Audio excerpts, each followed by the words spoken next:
están uniendo ya el resto. Sí, sí, mientras se van uniendo. Se supone que 12:30 debemos empezar todo.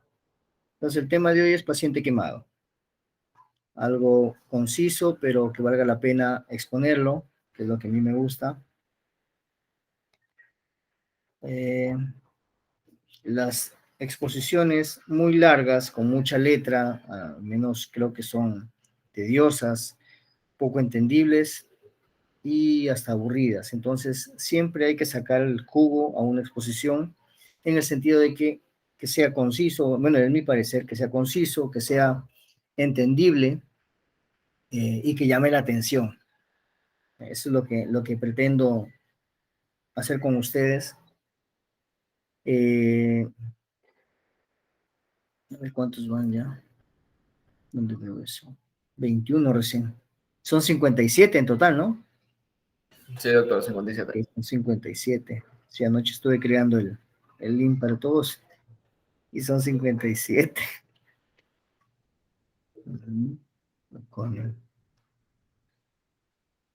Hay muchos de sus compañeros que están fuera de Chiclayo, ¿verdad? Sí, hay varios. Sí, Uh-huh. sí, he escuchado eso. Ahora los hospitales están colapsando, lamentablemente. Por ejemplo, el Hospital Belén ha suspendido el internado, creo que ya saben ya, o si es que no saben les comento, ha suspendido el internado, se ha suspendido el consultorio externo, se ha suspendido las operaciones selectivas. Entonces, lamentablemente estamos yendo de mal en peor acá en Perú. Bueno, si hay algo rescatable es el gran número de vacunados. Sin embargo, no ha sido suficiente, puesto que el ciudadano peruano, pues de veras que es intrigante, es hasta cierto punto decepcionante.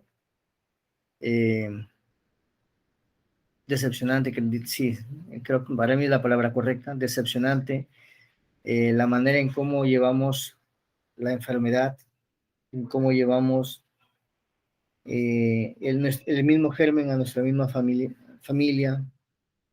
Somos muy errados en nuestro comportamiento, pretendemos ser inmortales. Algunos están que hacen su vida de la mejor manera, yendo a discotecas, bares, encontrándose con gente que no es de su entorno, y pues lamentablemente se suscitan estas situaciones, que es la que el Estado pretende controlar, pero es imposible con nuestra ciudadanía, es imposible lamentablemente.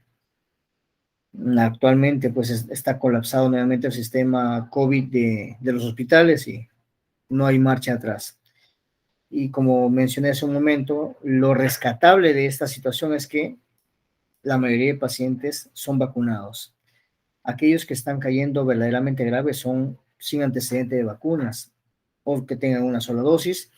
Y en su defecto, los que tienen vacunas son ya muy ancianos o con comorbilidades severas. Entonces, esos pacientitos son los que están cayendo, pues, ¿no?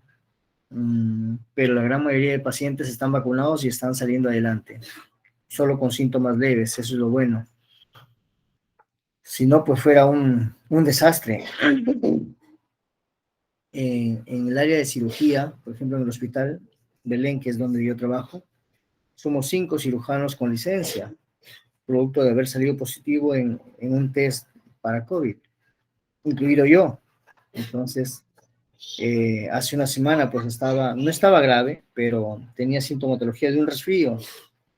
Y simplemente por probar, porque en 2 años de casi, claro, 2 años ya de pandemia no me había enfermado. Y dije, bueno, vamos a ver, hay que tomarnos el test, a ver cómo nos va. Y positivo. Entonces, el médico de medicina ocupacional dijo, doctor, va a su casa. 10 días y ya pues estos días regreso. Ya pasó todo el problema. Pero están cayendo bastantes médicos, enfermeras, técnicos, todo el personal de salud se está contagiando por creer que con las vacunas es suficiente y nos estamos descuidando. Entonces espero eso no pase con ustedes. Espero en sus familias también estén estables. Algunos de repente estén contagiados, pero ojalá Dios quiera permita salir pronto de esta situación. Bueno, siendo 12:30, van 41, 42. Se irán agregando poco a poco. Me avisan, por favor, si puedo compartir la pantalla, si se ve.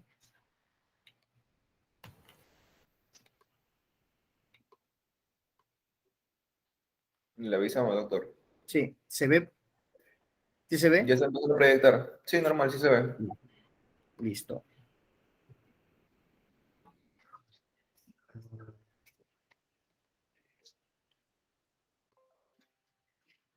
Bueno, entonces voy a hablar sobre quemaduras. Va a ser cuando no entiendan algo o desean que se lo repita, por favor me avisen, doctor, discúlpeme, esa parte no entendí. Si alguien quiere participar, también tiene la opción, por favor, que permítanme explayar lo que he leído. Si todo está entendido, entonces vamos corriendo, ¿sí? Pueden intervenir, no me enojo, córteme, doctor, disculpe, esa parte no entendí, o doctor, quiero intervenir acá. Por favor, tengan la plena convicción de que estoy presto a escucharles. A ver, vamos a proyectar esto. Y vamos a hablar un poco sobre el manejo de los pacientes con quemaduras. Perdón.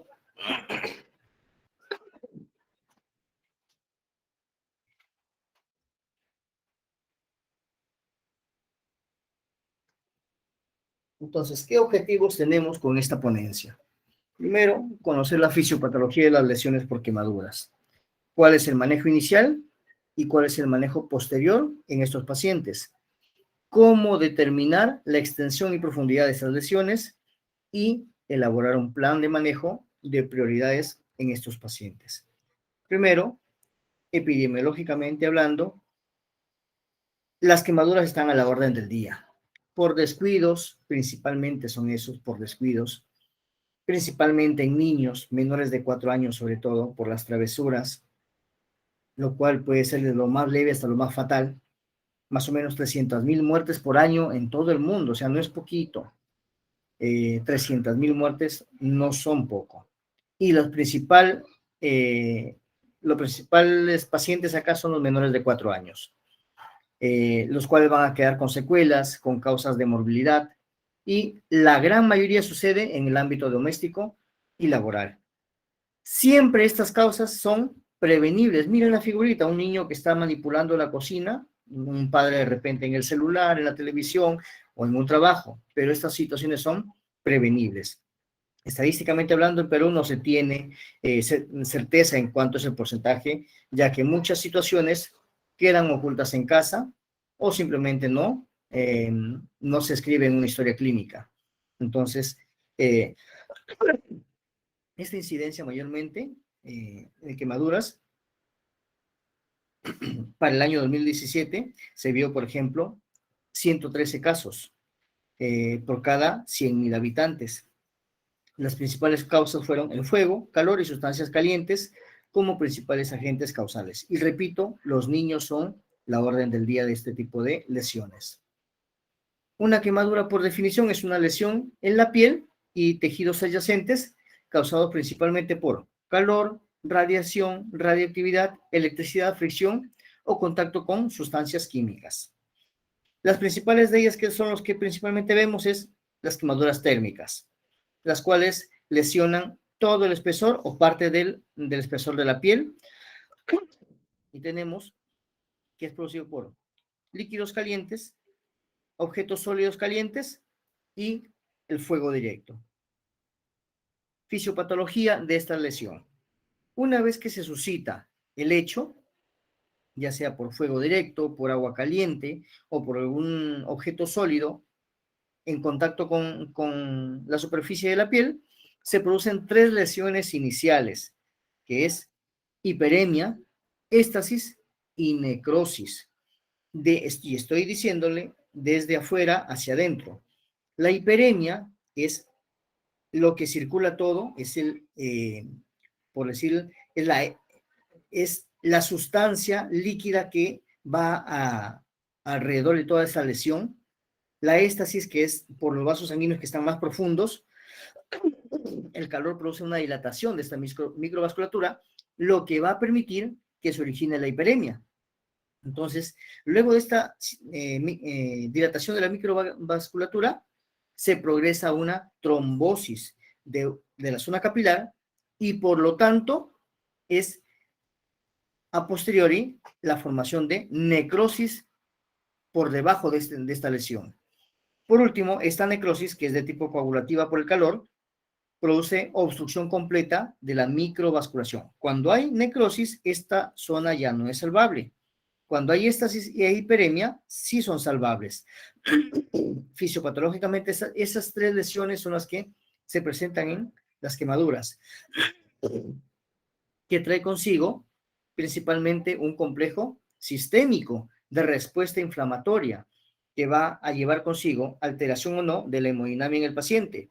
Y dependiendo de cómo se origina esta quemadura, es la respuesta sistémica, respiratoria, cardiovascular, nutricional, inmunológica. Así es como responde el huésped a este tipo de lesiones. Primero, si la quemadura es de gran porcentaje, llámese más del 15% de superficie corporal total, entonces las primeras 36 horas, lo que se produce es un estado catabólico. Por lo tanto, va a haber una respuesta de éstasis, que ya lo mencioné en los tipos de lesiones, ocasionando pérdida de líquido. Y esto causa, primero, a nivel local, un edema, una hiperemia, y luego se distribuye a nivel generalizado por aumento de la capilaridad vascular. Entonces, esto crea un fenómeno del tercer espacio, por lo tanto, va a causar hipovolemia. Y por lo tanto, si esta pérdida es irreparablemente en desmedro del paciente, va a llevar consigo el shock. ¿Por qué? Por el fenómeno del tercer espacio, la pérdida de líquidos del intravascular al extravascular. Entonces, hay un compromiso hemodinámico. Respiratoria, ¿por qué? Principalmente si esta lesión es, aparte de ser el calor local a nivel de la piel, si es que hay presencia de inhalación, humo, CO. Entonces, esta es la principal causa de muerte en los pacientes que sufren la agresión por llama, por fuego directo. Esta es la principal lesión y es la principal causa de muerte. Entonces, existen tres tipos de lesiones. La térmica, que causa asfixia por edema a nivel de la vía aérea superior. La inhalación, que trae consigo un desmedro a nivel del intercambio gaseoso, el QB. Por lo tanto, va a haber sintomatología como cefalea, arritmias, convulsiones y coma. Y las lesiones de tipo endógena, causado ya como secundarismo a los dos primeros. Entonces, en ella va a llevar una insuficiencia respiratoria, a la cual denominaremos síndrome del distrés respiratorio del adulto. Esas fueron las dos primeras causas grandemente, por decirlo así, lo que más trae desmedro del paciente. Sin embargo, a nivel inmunológico también trae consigo un déficit de respuesta vascular. ¿Por qué?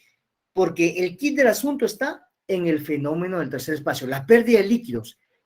Recordemos que el líquido nunca anda solo, siempre trae consigo electrolitos y también siempre trae consigo, por permeabilidad de la membrana de las células, pérdidas de proteínas.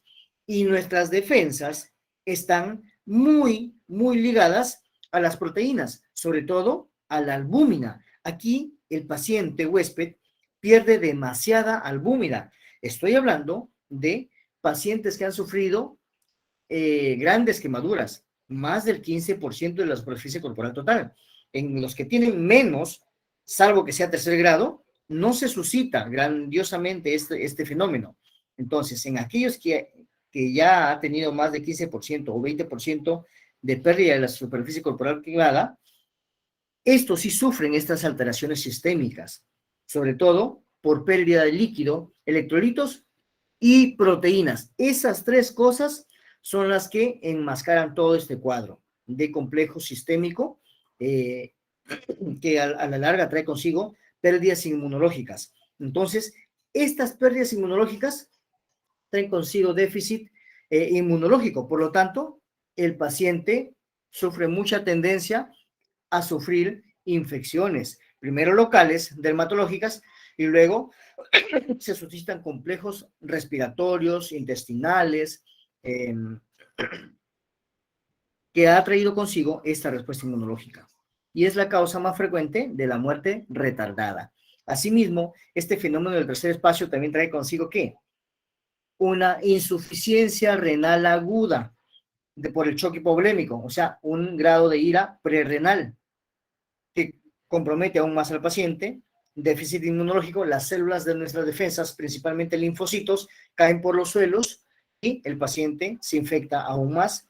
Y cambios metabólicos y digestivos. ¿Por qué? Por el catabolismo. La respuesta es catabolismo, quiere decir de lo complejo a lo simple, para intentar salvaguardar el metabolismo del paciente que está excesivamente multiplicado hasta por 200 la necesidad, sus necesidades básicas.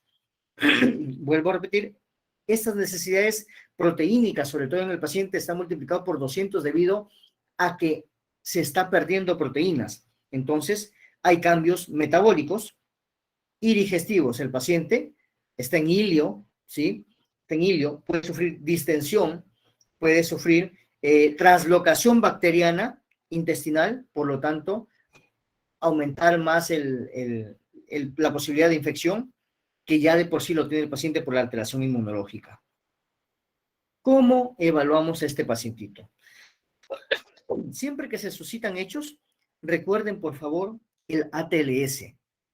Estas quemaduras funcionan como si fuera un politraumatizado.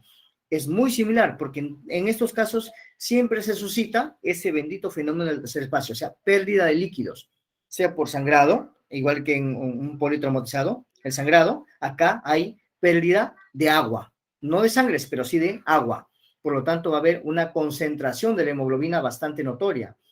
Entonces, aquí el kit del asunto es la pérdida de agua. Entonces, ataquen a ese paciente, a ese NOXA, tal como lo manda el ATLS, incluso tal como manda Sobreviviendo a la Sepsis del 2016. No sé si ya tuvieron la oportunidad de leerlo. Les vuelvo a insistir, léanlo, es muy bonito. Entonces, hay que atacar ese NOXA. Primero, determinar cómo se quemó ese paciente. Claro, no por chisme, sino por saber, ¿fue agua caliente? ¿Fue humo? ¿Fue llama directa? Si nos interesa, de ahí vamos a desprender ¿qué? La necesidad de manejar más exhaustivamente a ese paciente. Manejar el ATLS y lo primero es la vía aérea. Recordemos que el paciente hemodinámicamente se inestabiliza, pero el principal foco de muerte, la principal causal es la vía respiratoria. ¿Por qué? El calor trae consigo edema de glotis. Por lo tanto, ese paciente va a tener distrés. Esto es lo primero que manda el ATLS. Verificar la vía aérea. Por el edema supraglótico que hay, producto del calor excesivo, se edematizan las cuerdas vocales y no va a respirar bien ese paciente. Entonces, aparte de eso, también, si ha sido por fuego, va a haber humo, va a haber CO. Por lo tanto, ese paciente va a inhalar ese gas y va a alterar su relación QB. Por lo tanto, va a entrar un fenómeno de falla respiratoria. Entonces, ¿qué hacer ahí?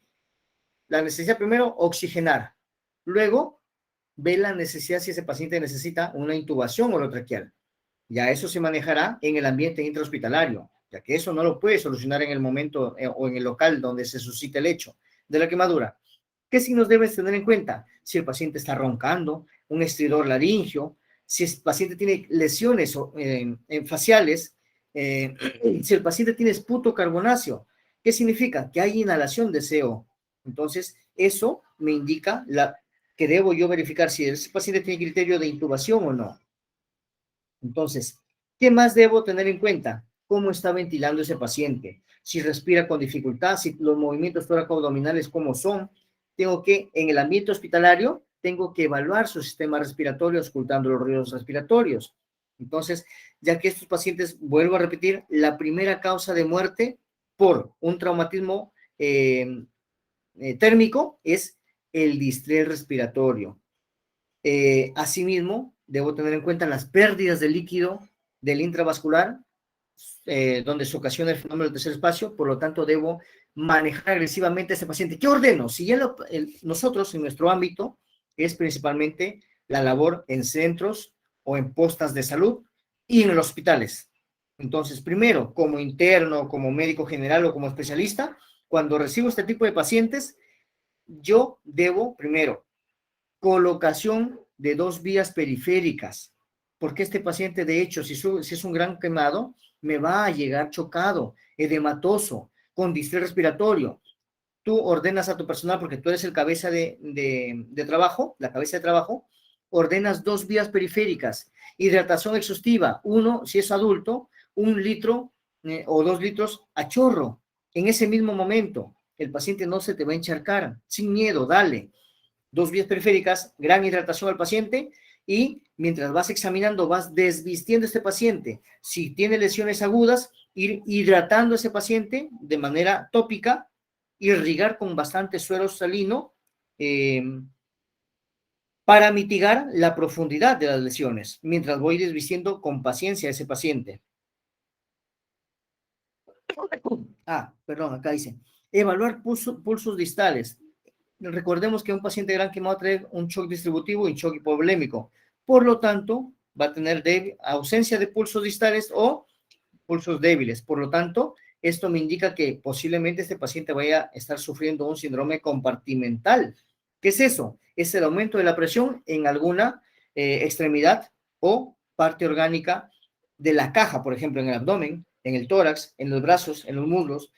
Esas situaciones traen consigo un aumento de esta presión, por lo tanto va a limitar la circulación en este paciente. Como les dije hace un momento, retirar la ropa quemada, siempre con mucho cuidado, instilando suero salino, tibio, instilando el suero salino. ¿Por qué? 2 cosas.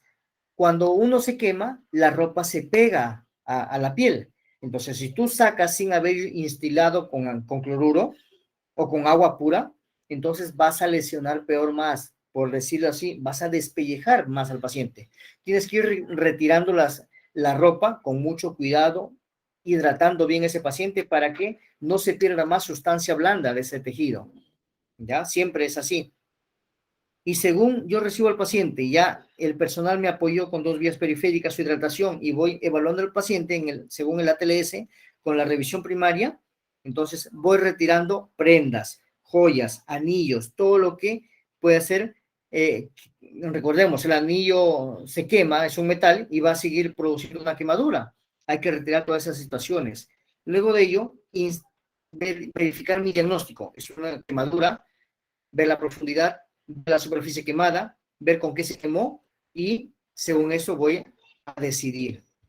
Acá también nos dice, evaluar posibles lesiones asociadas. ¿Por qué? ¿Ha sido un paciente agredido? ¿Lo han quemado terceros? ¿Ha sufrido lesiones? ¿Es un infante abusado?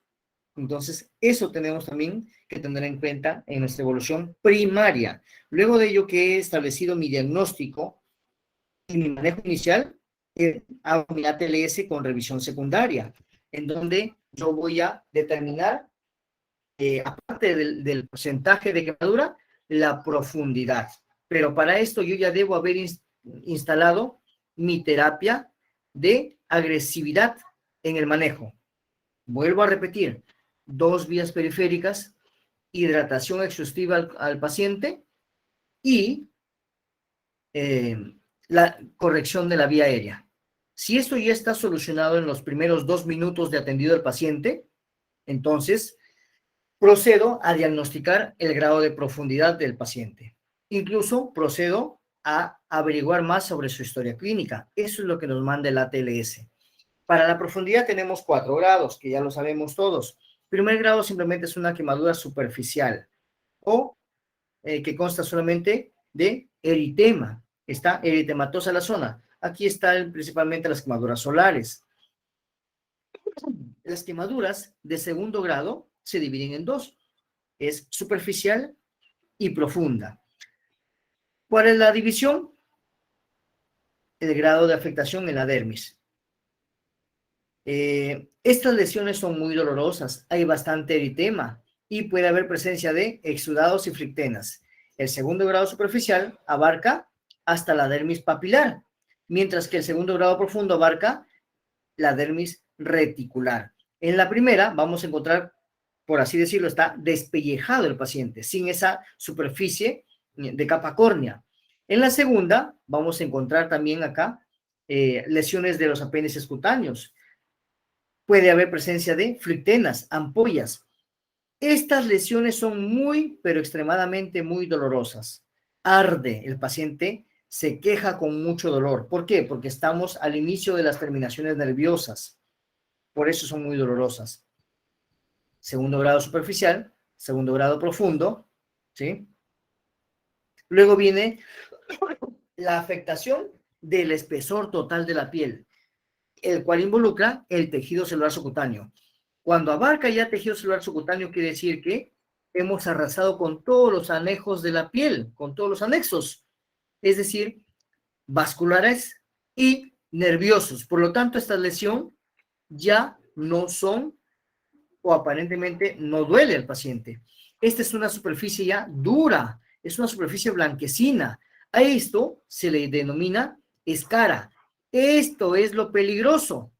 El paciente acá se recupera en un periodo de 2 semanas. Sin embargo, aquí tienes 3 semanas a 4 semanas de recuperación. Pero, ¿cuál es el problema de la presencia de una escara? A ver, ¿quién me lo puede responder? Empezando por el delegado. ¿Cuál es el problema de la escara, amigo, el delegado? Las infecciones que puede haber secundarias. No, la infección es un problema tardío. ¿Cuál es el problema de la escara? Eso es lo que me interesa. Estos puntitos especiales son los que quiero que ustedes quede grabado. El ¿La problema de la necrosis? escara, una es la necrosis, dos la infección, que ya me lo dijiste, pero tres es el síndrome compartimental. A eso nos lleva una escara. Por eso es que está recomendado cuando hay paciente gran quemado con tercer grado adelante y la formación de escaras, en ellos se hace escarectomía. O también es, ¿cómo se llama esto? Escarectomía o en el síndrome compartimental de extremidades, ¿cómo se llama esa situación que hacen? En la que cortan las aponeurosis. ¿Se acuerda alguno de ustedes? ¿Perdón? ¿El Bridal? No, el debridamiento es cuando está infectado y con presencia de escaras. Hay un término, fasciotomía, amigos, fasciotomía. La escarectomía es casi similar a una fasciotomía. ¿Por qué? Lo que hay que evitar en este tipo de lesiones, sobre todo si estas escaras son en forma circunferencial a una extremidad, entonces, ¿qué les quiero decir con circunferencial? Que, por ejemplo, ubíquese en su antebrazo, una quemadura de tercer grado en el antebrazo. Y si esta lesión abarca toda la circunferencia del antebrazo y es de tercer grado, te va a producir una escara, la cual va a ser también circunferencial. Por lo tanto, va a impedir que esta lesión, como avance en profundidad, va a traer consigo deterioro en la circulación, va a comprimir vasos, va a impedir la expansión de esta circulación. Por lo tanto, va a traer consigo un síndrome compartimental de una extremidad. Y eso trae consigo isquemia y necrosis. Eso es lo que hay que evitar en estos tipos de pacientes, esa isquemia y consecutiva necrosis. Por eso es que se sugiere la escarectomía y también la fasciotomía, que ya lo vamos a ver en dibujitos más adelante. Por último, el cuarto grado pues abarca no solamente la grasa, sino más profundo, hueso, músculo y sus aponeurosis. Esto trae consigo carbonización y esto es principalmente sufrido en quemaduras por fuego directo y las quemaduras eléctricas, ¿ya? El cuarto grado.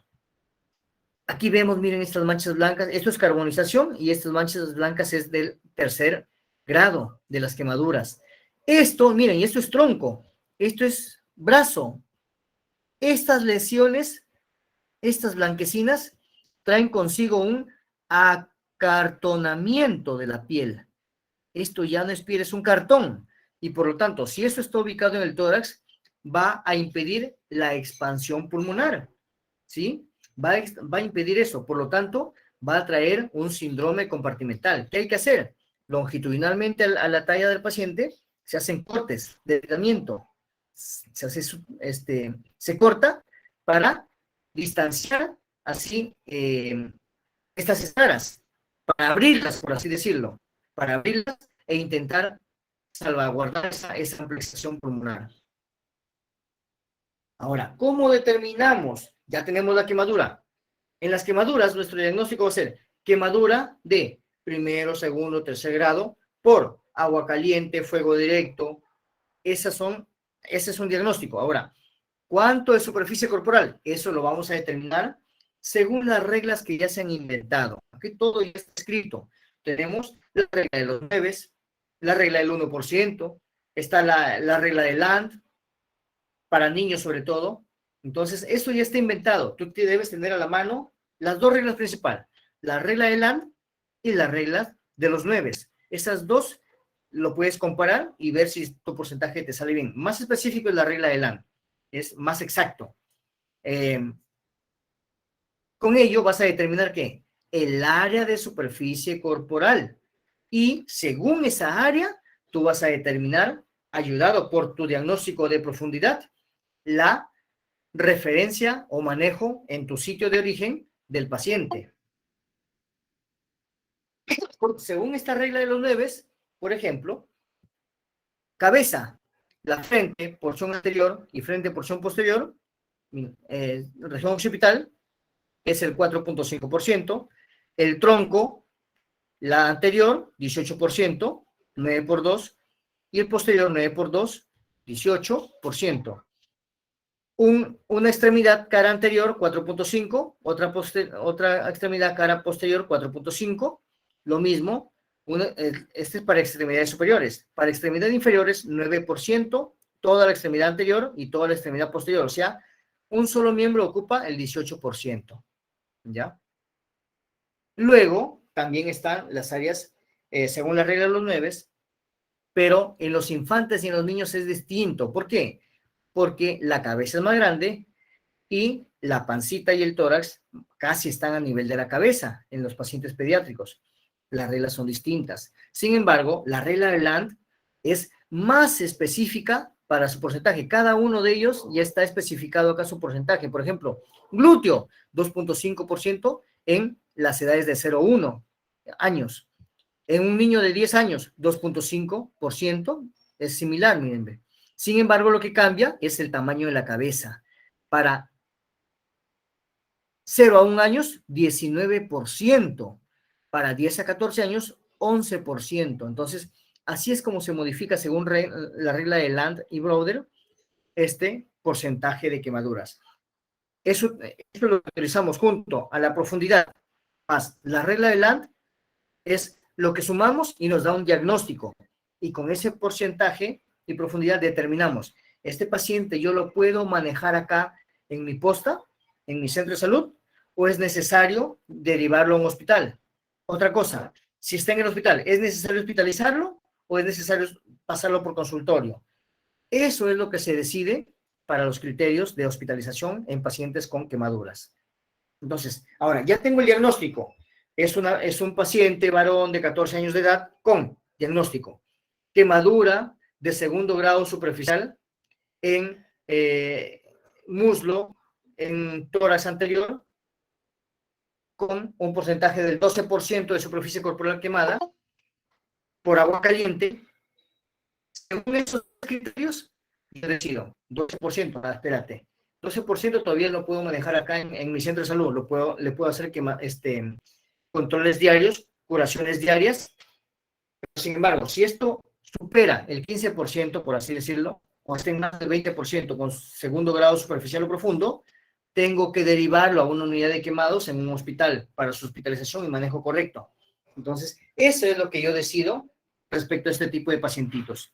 ¿Qué hago en mi sala de emergencia? La reanimación. Este paciente necesita oxígeno, necesita hidratación exhaustiva, según la regla de Parkland, que es lo que más comúnmente utilizamos. Sin embargo, la regla de Parkland se está modificando para edades. Y Parkland también nos manda a utilizar lactato Ringer, que no lo tenemos disponible en nuestra sociedad. Lo que utilizamos es suerosalino.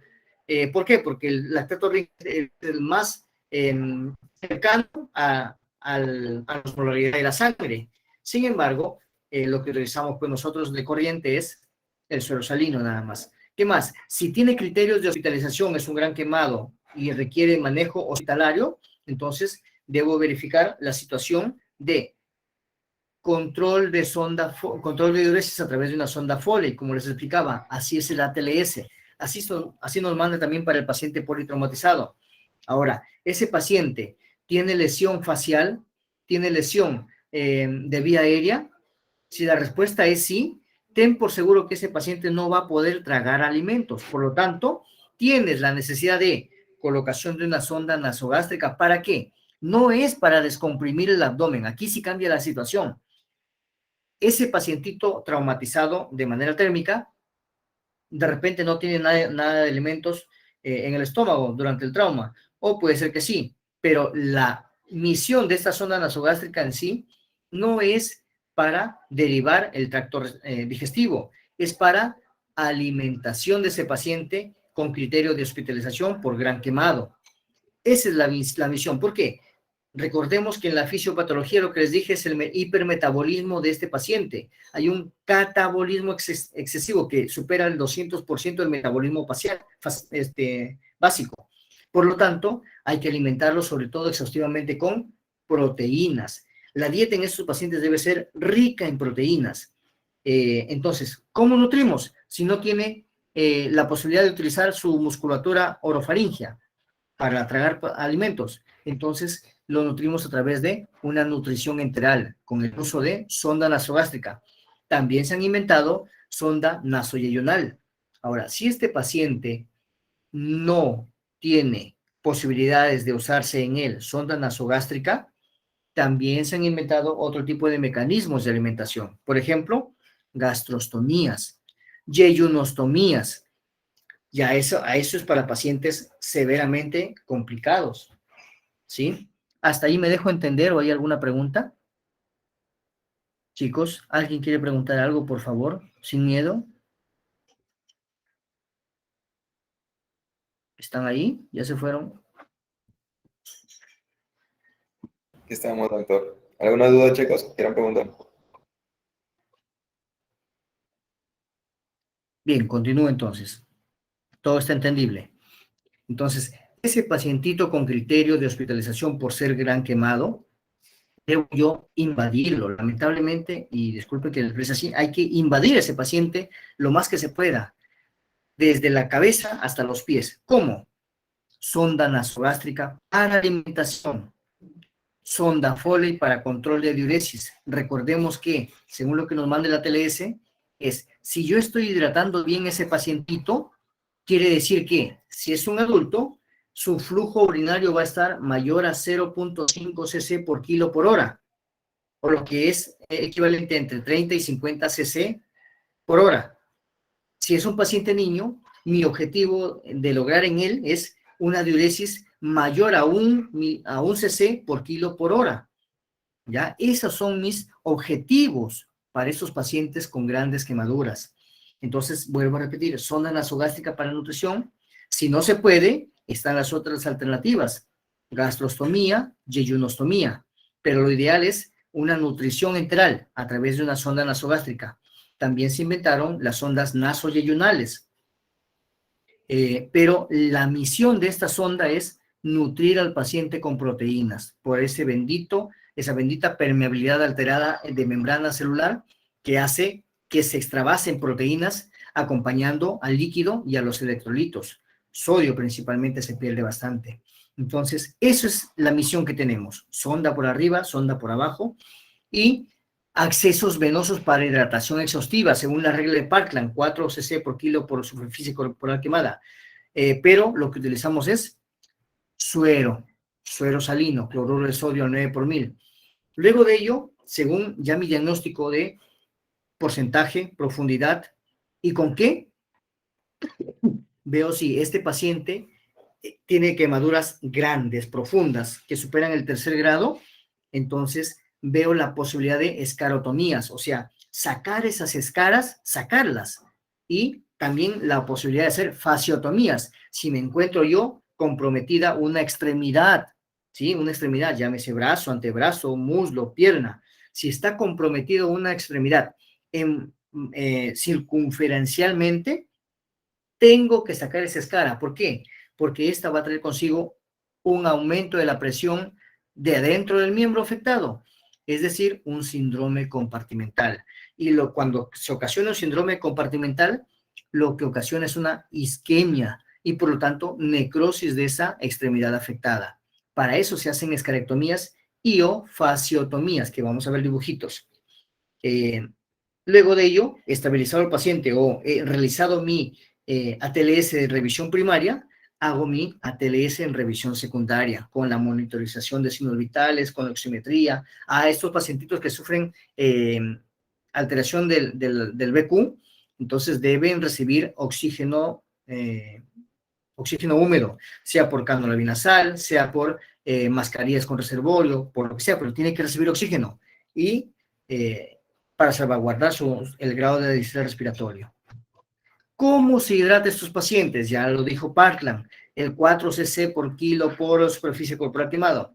Sin embargo, se están haciendo cambios en cuanto a la hidratación de estos pacientes, sobre todo una hidratación exhaustiva en adultos o chicos mayores de 14 años. Se está sugiriendo que cambie esa hidratación porque el otro extremo al que yo me puedo ir con esos 4 cc por kilo por superficie quemada, puedo irme a un edema pulmonar. Es el otro extremo. Entonces, lo que se sugiere es probar con 2 cc por kilo por hora para lograr un flujo urinario adecuado. Lo que les dije, 5 cc por kilo por hora o 30 a 50 mililitros por hora. En menores de 14 años se sugiere 3 mililitros por kilo por superficie quemada para lograr este volumen urinario, este flujo urinario. Y los niñitos menores de 30 kilogramos también es lo que se sugiere esta regla de Parkland.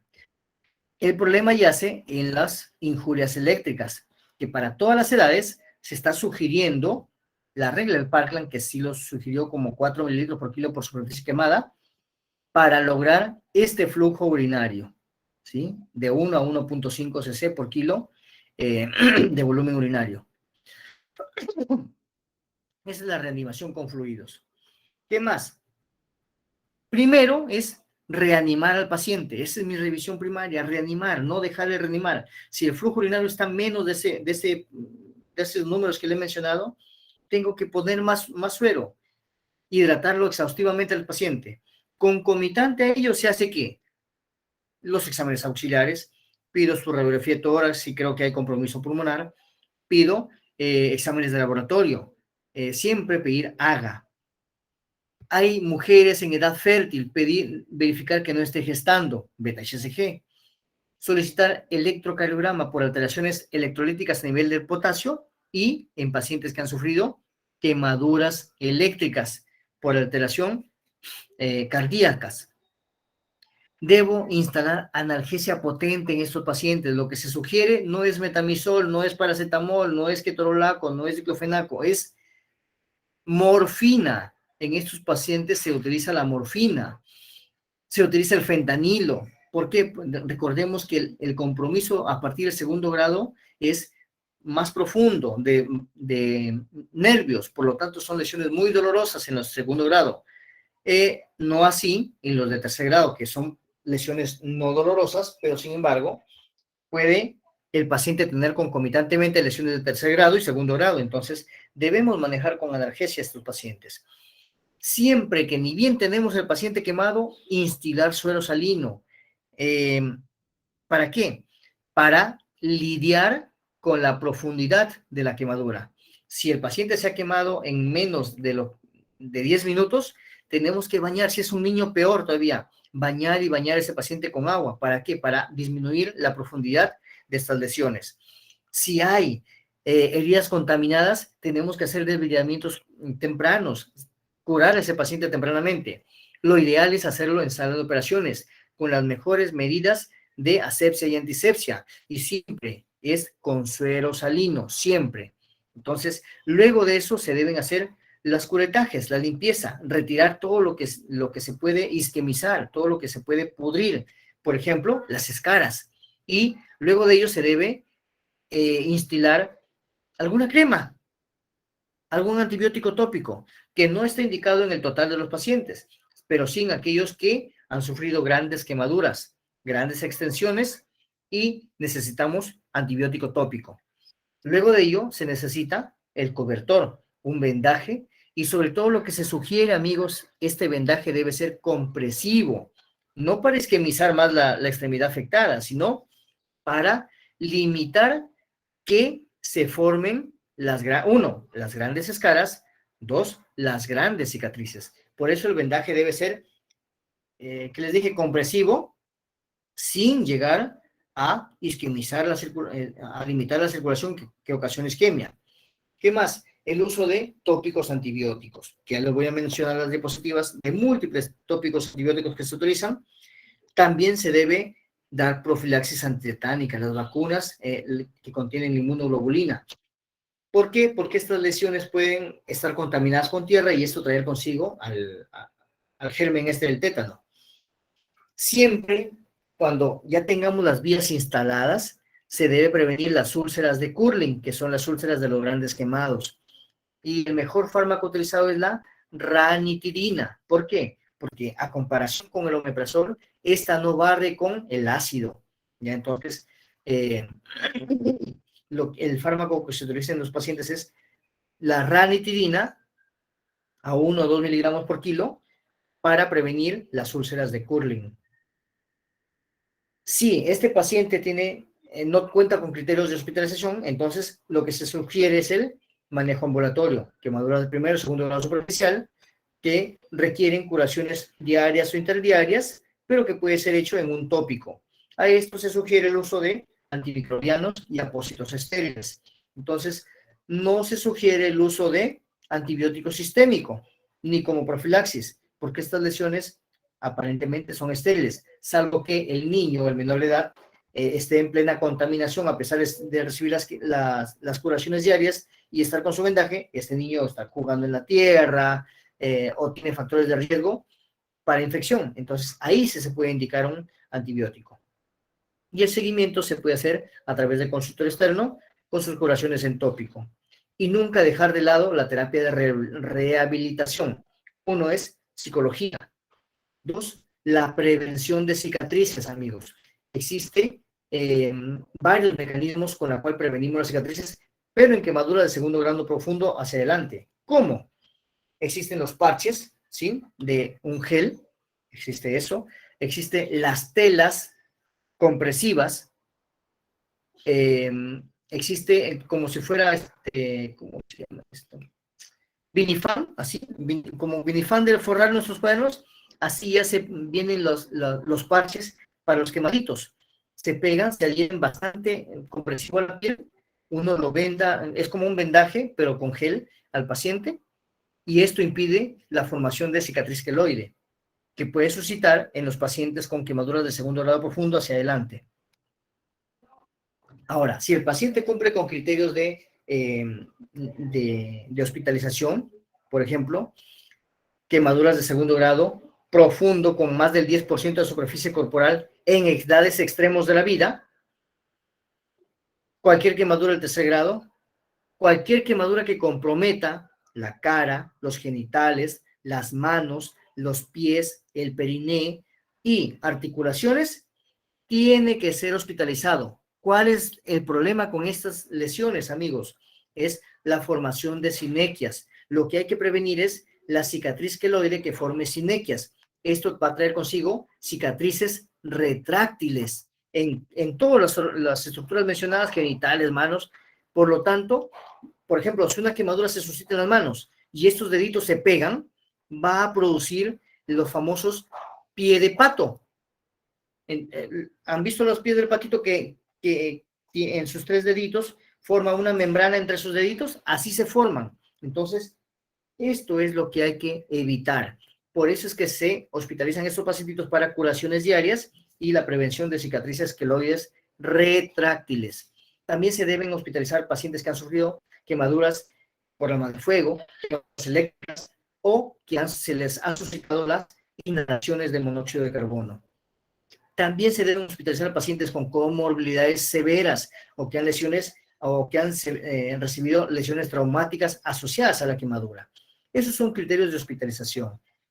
Entonces, ¿cuál es nuestro principal problema a la larga, porque esto no es algo agudo, a la larga, la inmunosupresión del paciente, gran quemado, por el catabolismo que se suscita en ellos, por el hipermetabolismo. Entonces, lo que se pierde grandiosamente en estos pacientes es agua, sodio y albúmina, hasta un porcentaje del 200% por día. Por lo tanto, hay que recuperarlo. En estos pacientitos, lo que se debe hacer es verificar primero si pueden comer. Si pueden comer, si no tienen trauma facial. Miren esta fotito de este menor. Tiene trauma facial. Son quemaduras blanquecinas, tercer grado. Esto es tercer grado, lesiones, mira, costrosas, blancas. Esto es tercer grado. Entonces, si tiene esto en la cara, imagínense cómo estará por dentro, en sus fauces, cómo estarán sus cuerdas vocales. De repente tiene disnea, de repente no puede, este pacientito a la larga no va a tener una buena apertura vocal. Entonces, requiere bastante terapia, la hospitalización y la nutrición. ¿Sí? Y se solicita acá una nutrición enteral primero. Si el paciente no puede comer por su propia cuenta, la nutrición enteral a través del uso de una sonda nasogástrica. Para alimentación, este debe ser de gran calibre. ¿Por qué? Si utilizas una sonda muy finita, se va a obstruir. Los restos sólidos se pueden quedar acá y no sirve de nada. La sugerencia para la nutrición debe ser más o menos 1.5 a 2 gramos de proteína por kilo de peso por día. Esto se consigue a través de proteínas, Licuacel, Ensure, Protein Gold. Todos estos preparados ya existen en el mercado y ya hay en Chiclayo, por ejemplo. Antes no había. Antes se daba licuados, nada más licuaban carne, sopas, de todo y se destilaba al paciente. Ahora ya existen preparados. Por ejemplo, Licuacel en un niño nos es muy útil porque trae 16 gramos de proteína en una sola toma y eso le sirve al paciente. Aparte, el pacientito perdía electrolitos. Ahora se ha inventado que no tiene tan poco tiempo, tiene bastante, tiene sodio, potasio, electrolitos, tiene de todo. Por lo tanto, podemos darle estos preparados a los pacientitos y por vía oral, a través de una sonda nasogástrica. Entonces, en estos pacientitos hay que evitar consigo la pérdida ponderal mayor al 10%, o sea, un síndrome consuntivo. Hay que evitar eso porque el síndrome consultivo es principalmente por déficit de proteínas. Y estos pacientes a la larga hacen inmunosupresión y por lo tanto cualquier infección los puede matar. Principalmente, ellos se contaminan con qué bacteria, a ver, Betsabe, con qué bacteria se contaminan estos pacientitos y es lo que tememos en las áreas de quemados. Betsabe, ¿estás presente? Sí, doctor, Pseudomonas. Pseudomonas aeruginosa. Estos pacientitos, lastimosamente, ¿qué gustarle la Pseudomonas aeruginosa a instalarse en estos pacientes? Una vez que estamos curando a este paciente, todos ustedes también van a rotar por la unidad de quemados en alguna oportunidad, sea como alumnos, sea como van a seguir pacientitos quemaditos. En alguna oportunidad de nuestra vida médica los hemos visto, yo lo he visto de alumno, de interno, de residente y hasta de asistente, pacientitos quemados. Hasta lo viví con mi propio niño, así que la experiencia nos enseña bastante. Estos niñitos gran quemados sufren bastante extravasación de líquido y con ellos, como vuelvo a repetirles y no me cansaré de repetirles, se pierde agua, electrolitos y albúmina. Entonces trae consigo una ponderación mayor al 10% de pérdida de proteínas, por lo tanto requieren el principal nutriente, proteínas, y existe ya preparados por vía oral, existe ya para estos niños, para estos pacientitos. La nutrición enteral es lo mejor que pueden recibir. ¿Por qué? Porque les mencioné en su momento que existe un catabolismo, lo trae consigo translocación bacteriana, y esta principalmente se da a nivel intestinal. Estas bacterias pueden ocasionar ilio, distensión, un síndrome de pseudoobstrucción, un Ogilvy, puede causar en estos pacientitos un síndrome de Ogilvy y pensar que el paciente se está obstruyendo y cuando no es así. Por eso es que ni bien se suscita el hecho, en las primeras 24 horas es imperiosa la necesidad de nutrir a ese paciente, no solamente hidratarlo, no solamente colocarle 2 días o ponerle dextrosa, no es así, hay que nutrirlo. La nutrición se da por vía enteral, a través de una zona nasogástrica, con lo cual se va a instilar 1.5 a 2 gramos de proteínas diarias en estos pacientes dentro de las primeras 24 horas. Existen fármacos, Liquacel, Ensure Advance, existe Protein Gold, les vuelvo a mencionar, Daya Mineral, son nutrientes que necesita este pacientito y deben ser instalados lo más temprano posible. Si esta no es permitida, si no se puede en este paciente, la otra opción es la nutrición parenteral. Lamentablemente, la nutrición parenteral trae consigo mucho, pero mucho peligro. ¿Por qué?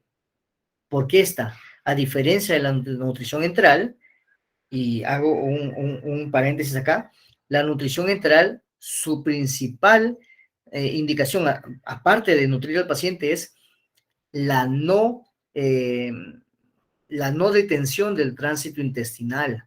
Es decir, que las células enterales sigan trabajando, sigan produciendo su moco, sigan absorbiendo nutrientes, sobre todo a nivel intestinal delgado, sigan absorbiendo nutrientes para no traer consigo la translocación que ya les mencioné. Si esto no se sucede, si no damos nutrición enteral, vamos a traer consigo una alteración de la flora bacteriana intestinal, pérdida de células enterales por hipotrofia, y eso es peor. Aunque utilicemos la nutrición parenteral, lo ideal siempre para nosotros los médicos y los que manejan nutrición es no llegar a esto, a la nutrición parenteral, porque hay un término que también utilizamos, ¿con qué está? Con nutrición parenteral. Es nutrición para enterrar, le decimos nosotros. ¿Por qué? Porque si el paciente no está recibiendo nutrición parenteral, igual se va, porque la nutrición parenteral, si bien ayuda bastante al pacientito, trae consigo complicaciones. Por ejemplo, ¿cuál es el principal mecanismo por el cual se complica? La hiperosmolaridad de estos pacientitos. ¿En qué consiste? Si preparo yo mi nutrición parenteral, que eso se prepara en sala de operaciones, bajo situaciones estériles, trae consigo glucosa en lugar de, dextrosa, electrolitos, proteínas, aminoácidos, lípidos, trae de todo, se puede preparar, pero pesa demasiado. O sea, no pesa de 1 kilo, 2 kilos, no. Trae un peso de hiperosmolaridad, lo cual, ¿qué? Hace que se utilice, ¿a través de qué vía? Una vía central, o sea, un catéter venoso central. ¿Qué más? A pesar de ello, el espesor de estas proteínas o de este preparado se puede obstruir. 2, puede traer exceso de glucosa. Por lo tanto, esa glucosa en exceso funciona como si fuera un paciente diabético. Lesiona la microcirculación. Por lo tanto, ¿cómo le llaman esta frase? El remedio resultó siendo más caro que la enfermedad.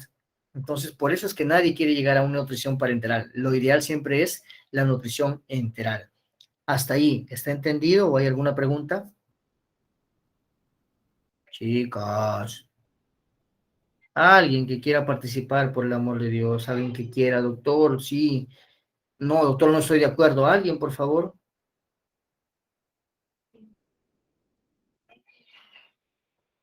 Bueno, creo que estoy solito.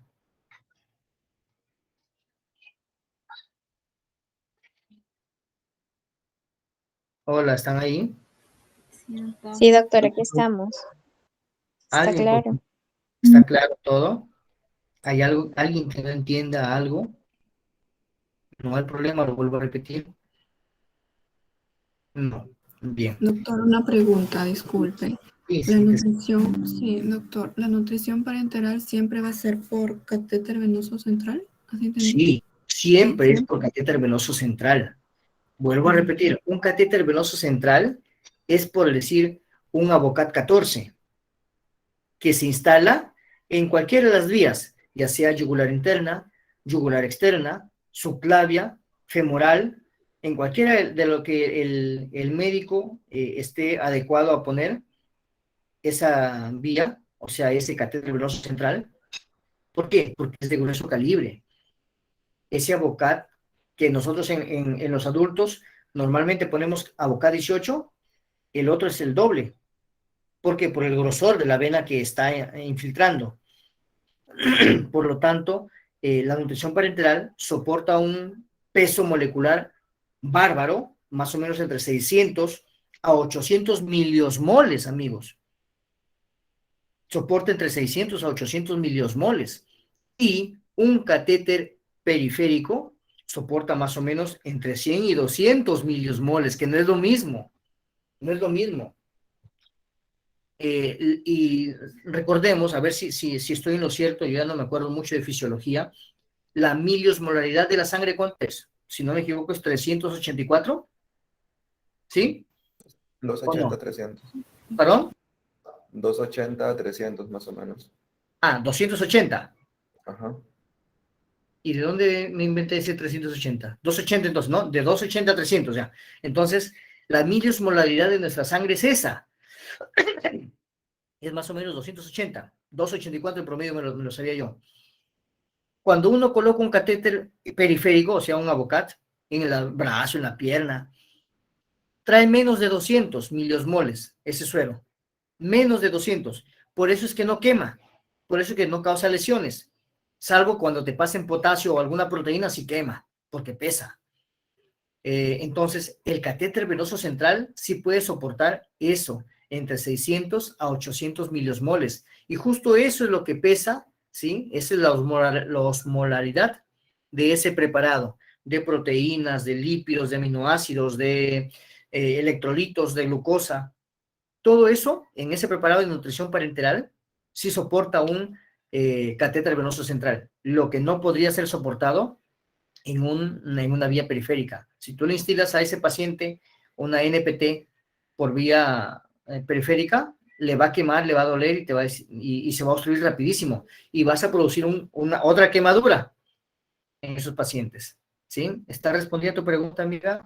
¿O algo has leído diferente? No, sí, doctor, gracias. Bien. Bueno, seguimos entonces.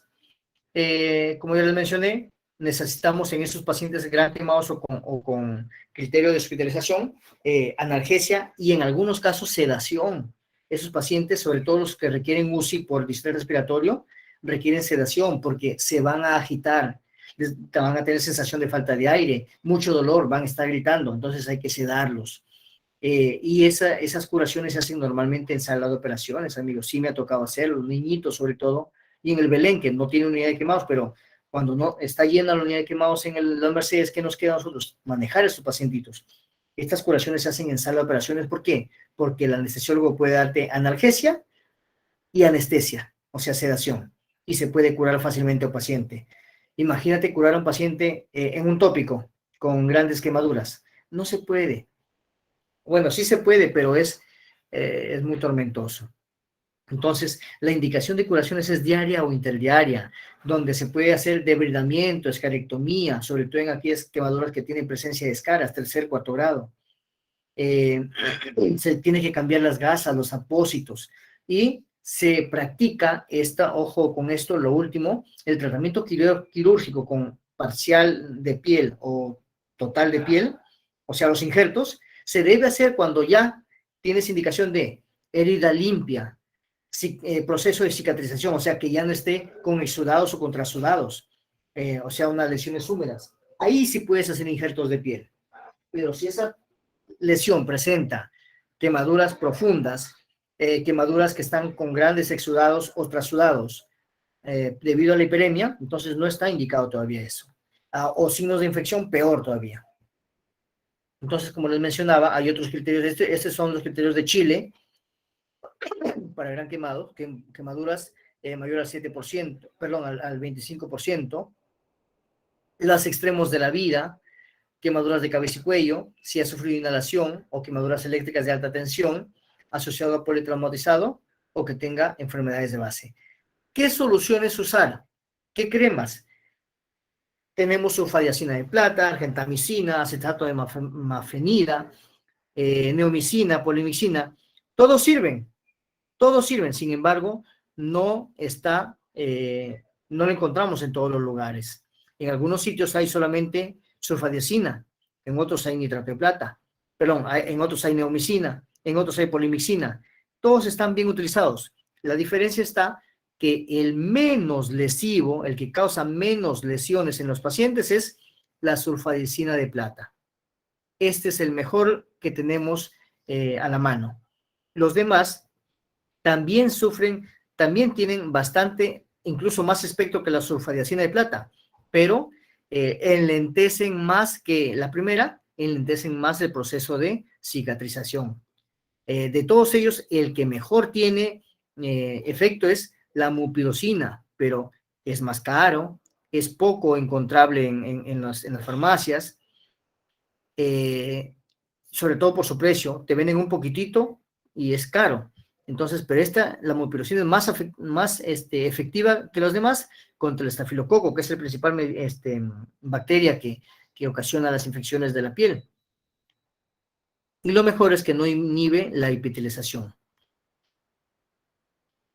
¿Cómo hacer una escarotomía? Por ejemplo, si todo esto está quemado, todo está blanco acá, el pecho y el abdomen, las escaras se hace longitudinalmente, mira, la escarotomía. Sacar todo esto, si todo está blanco, una placa blanca o negra, sacarla, hacer su corte longitudinal, intentar sacarlo, o sea, escarotomía más debridamiento de la superficie de la escara. No estamos hablando de músculo, de la escara.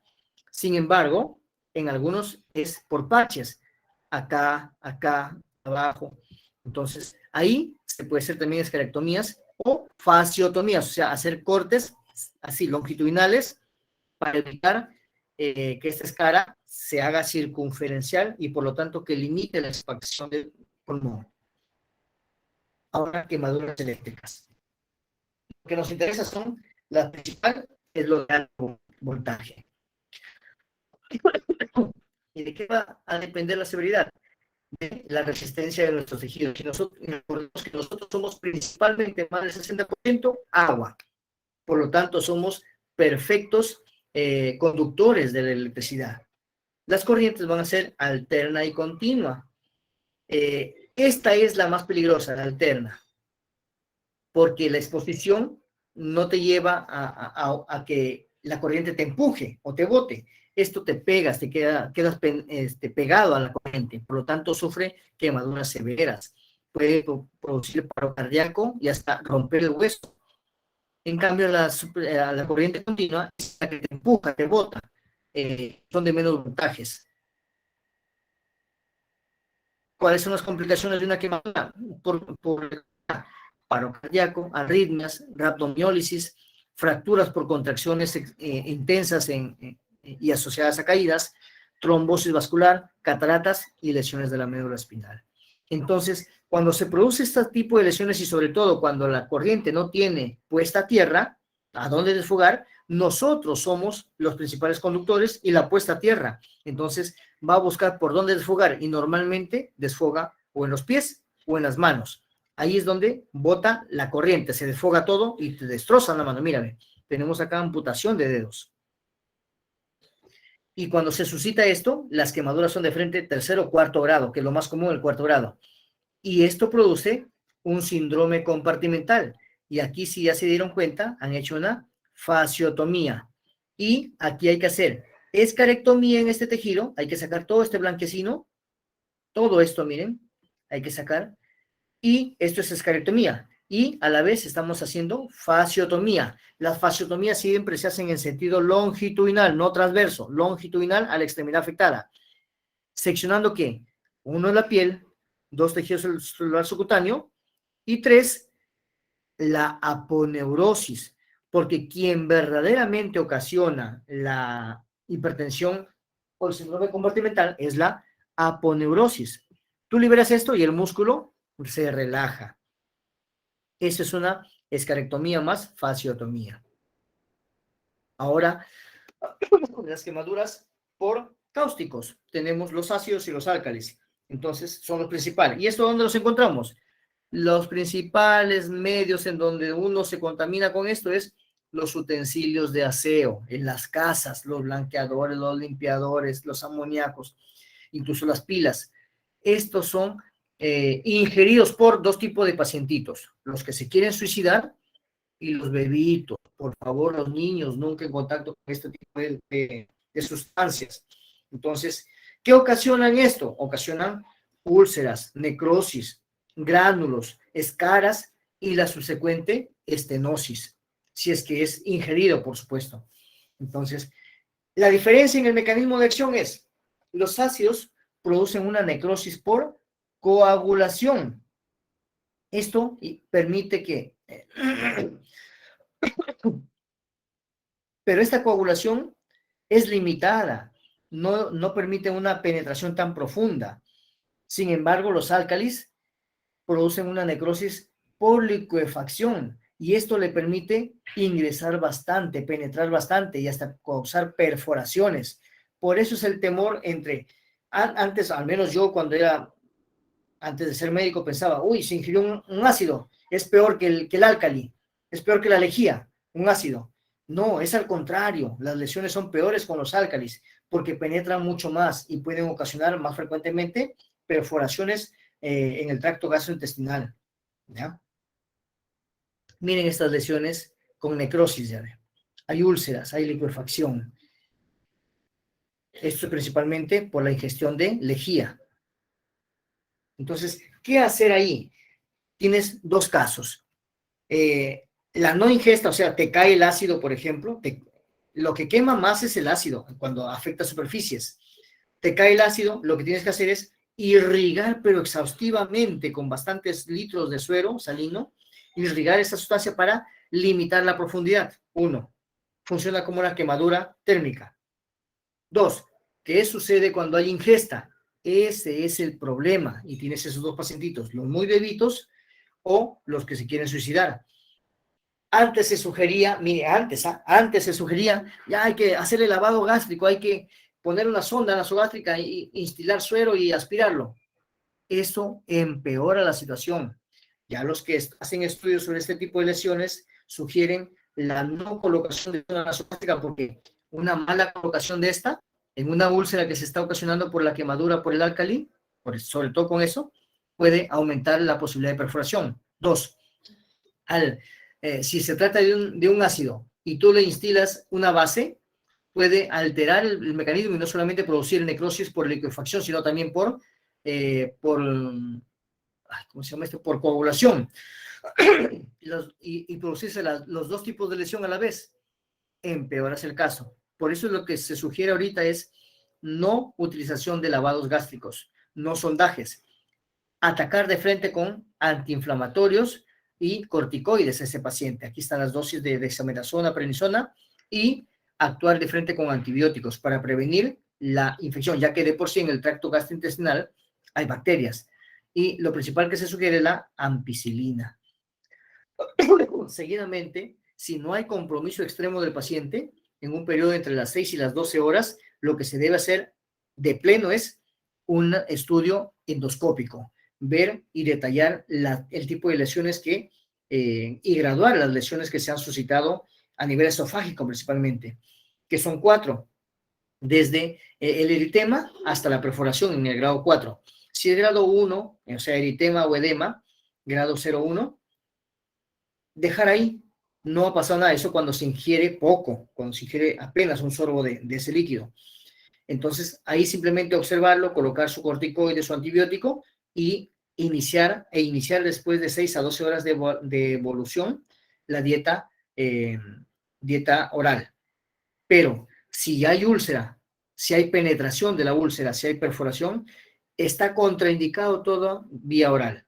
Y ahí lo que se utiliza es los inhibidores de bomba de protones, corticoides endovenosos, para hacer subsecuentes endoscopías cada diaria o interdiaria y para verificar la no presencia de estenosis. Vemos acá, miren este esófago que ha sufrido quemadura por álcalis, miren este esófago en el tercio medio más o menos, cuánto se ha estenosado.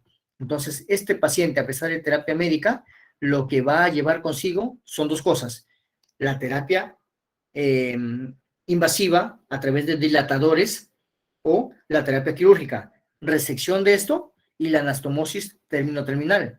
O lo otro, si si este segmento comprometido es más de 5 centímetros, difícilmente va a poderse hacer una anastomosis cuando tiene más de 5 centímetros. Entonces lo que se hace es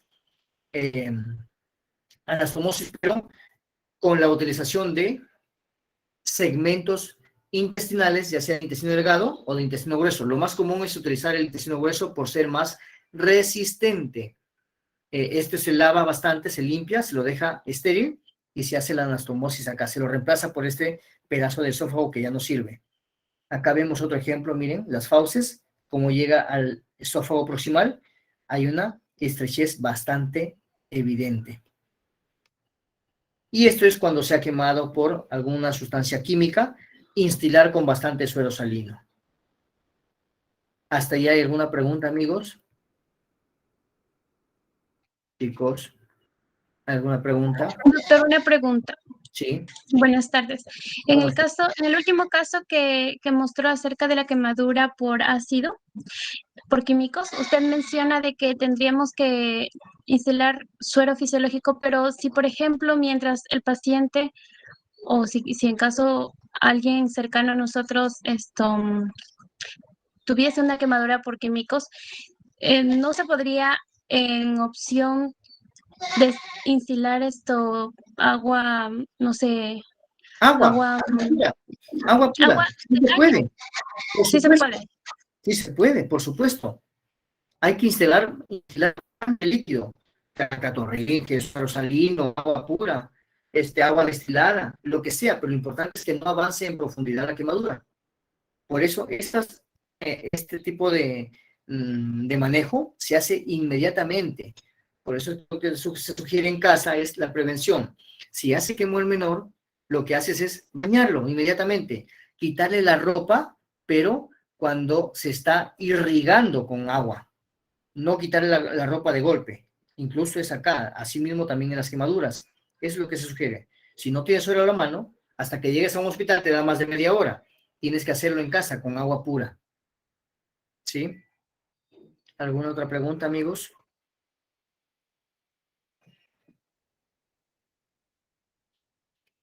Bien, entonces, con los chicos que mañana voy a rotar. Doctor, una consulta. Sí. En la foto que mostró de la esclerectomía, ¿cuánto Ya. tiempo se deja así el corte o cómo se resuelve después? No te entiendo tu pregunta. ¿Cómo dices? En la foto que mostró en la esclerectomía, Sí.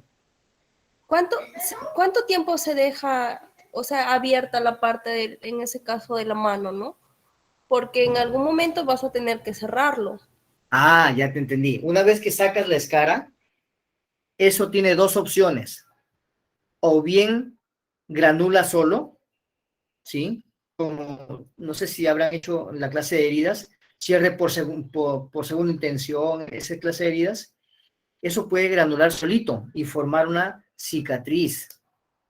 O lo otro, le colocas, ¿qué? Un injerto.